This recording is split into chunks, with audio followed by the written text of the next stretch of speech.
नमस्कार, बहुत स्वागत है आपका। सोमवार के दिन पड़ने वाली अमावस्या को सोमवती अमावस्या करते हैं। और वैसे हर माह में अमावस्या तिथि आती है। पूरे साल में कुल 12 अमावस्या है, लेकिन आज हम बात करेंगे सोमवती अमावस्या के दिन वैधृति और विषकुंभ नामक योग भी बन रहा है, और यह बहुत ही दुर्लभ खास बात है। अब ऐसे में इस वर्ष सिर्फ एक ही सोमवती अमावस्या भी है। अब सोमवती अमावस्या है तो इस दिन को हाथ से जाने भी नहीं देना है, क्योंकि इस दिन विशेष प्रयोग किए जाते हैं। और वैधृति योग दोपहर 2:28 तक रहेगा। इसके बाद विषकुंभ योग लग जाएगा। अब यह सोमवती अमावस्या जो है, मान्यता है कि सोमवती अमावस्या के दिन व्रत रखने से भक्त की सभी मनोकामनाएं पूर्ण होती है, और इस दिन पितरों का तर्पण भी किया जाता है। ऐसा करने से व्यक्ति को पितरों का आशीर्वाद प्राप्त होता है। और सोमवती अमावस्या के दिन पीपल के पेड़ की अगर परिक्रमा की जाए तो बहुत ही शुभ फलदायी माना जाता है। मान्यता है कि पीपल के पेड़ में देवी देवताओं का वास होता है। ऐसे में उनकी पूजा करने से सभी देवी देवता प्रसन्न होते हैं, घर में सुख शांति और समृद्धि बढ़ जाती है। तो सोमवती अमावस्या बहुत ही दुर्लभ और शुभ संयोग के साथ आ रहा है। इस दिन विशेष प्रयोग भी किए जाएंगे।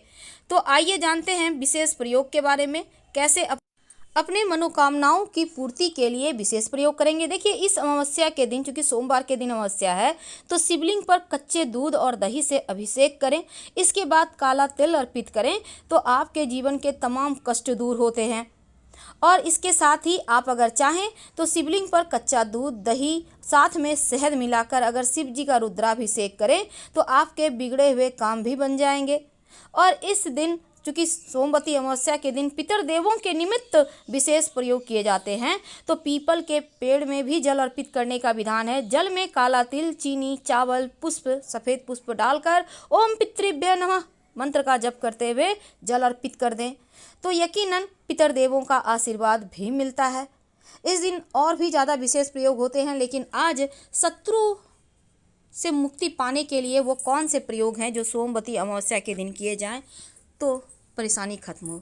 देखिए, हम बार बार आपके सामने हर एक एपिसोड में जब भी हम कोई टॉपिक रखते हैं तो आपको एक छोटा सा प्रयोग ज़रूर बताते हैं, क्योंकि हमें पता है हर कोई परेशान है।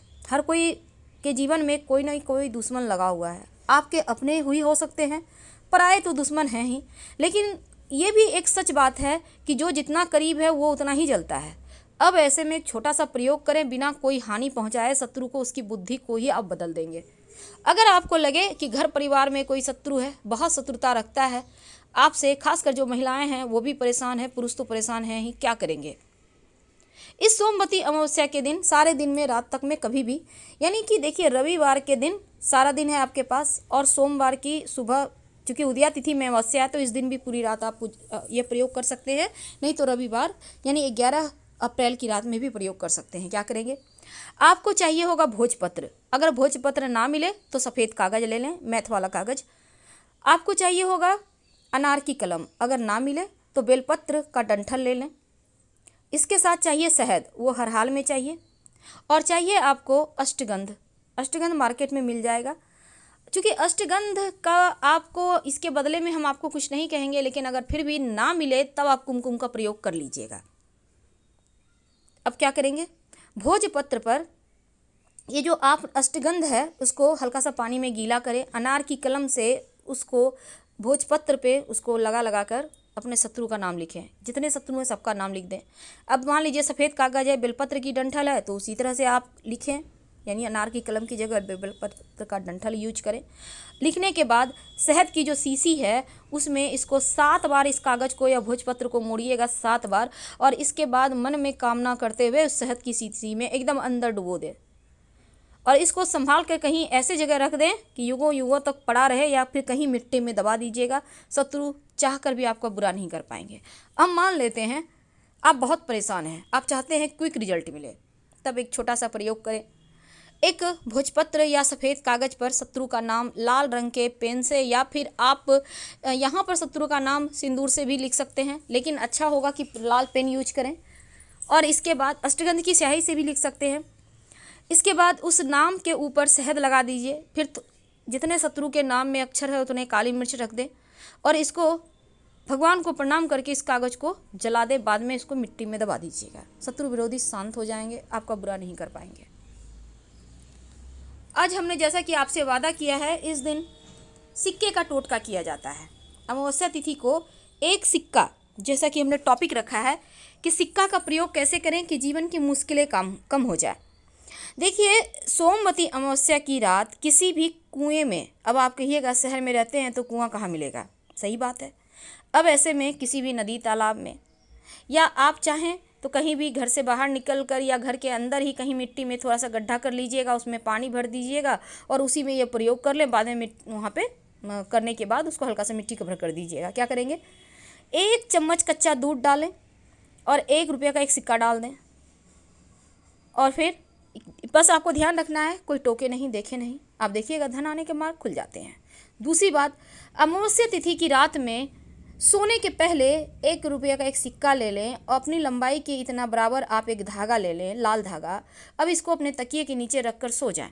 अगले दिन ये सिक्का पास के किसी मंदिर में दान पेटी में डाल दें, या आप कहीं भी किसी पीपल के नीचे भी रख सकते हैं। और जो धागा है उसको भगवान के पास जाकर अर्पित कर दें, शिव जी के मंदिर में अर्पित कर दें।